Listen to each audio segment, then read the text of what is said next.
নমস্কার বন্ধুরা, আমি আজকে একটি কুল দিয়ে টমেটো দিয়ে টক তো অনেক রকমই খেয়েছেন। এই টকটা একটু খেয়ে দেখবেন। এতে লাগছে আমার, দেখুন টমেটো নিয়েছি, এগুলো ধুয়ে নিয়েছি। আর এই যে টোপা কুল, এগুলো টোপা কুল, এই কুলগুলোকে ধুয়ে নিয়েছি। এইগুলোকে আমি এখন ফাটিয়ে, এরকম করে ফাটিয়ে চেক করে দেখব। সবগুলো চেক করে দেখে তারপরে আমি রান্নায় বসাবো।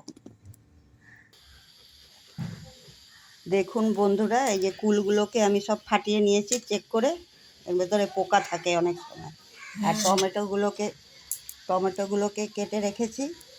হ্যাঁ, এই যে চিনি নিয়েছি, একটু পাটালি গুড় নিয়েছি, একটু নুন নিয়েছি, একটু হলুদ নিয়েছি, একটু সর্ষে নিয়েছি, আর শুকনো লঙ্কা নিয়েছি। এই আমি কড়াতে তেল গরম বসিয়ে দিয়েছি। এই দেখুন তেল গরম হয়ে গেছে। এর মধ্যে সর্ষে ফোড়ন দিয়ে দিলাম, শুকনো লঙ্কাটা ফোড়ন দিয়ে দিলাম।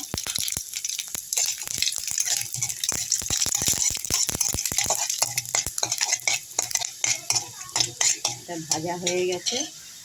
আমি এর মধ্যে এখন টমেটোগুলো দিয়ে দিচ্ছি।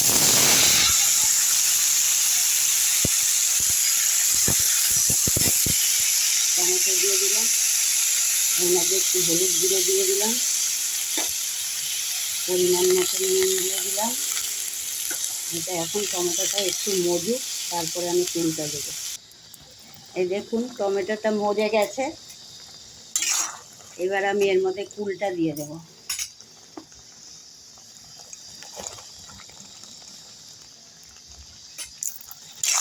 কুলটা দিয়ে একটু নাড়া দিয়ে একটু চাপা দিয়ে দেবো। আবার চাপা দিলে কুলগুলো মজে যাবে।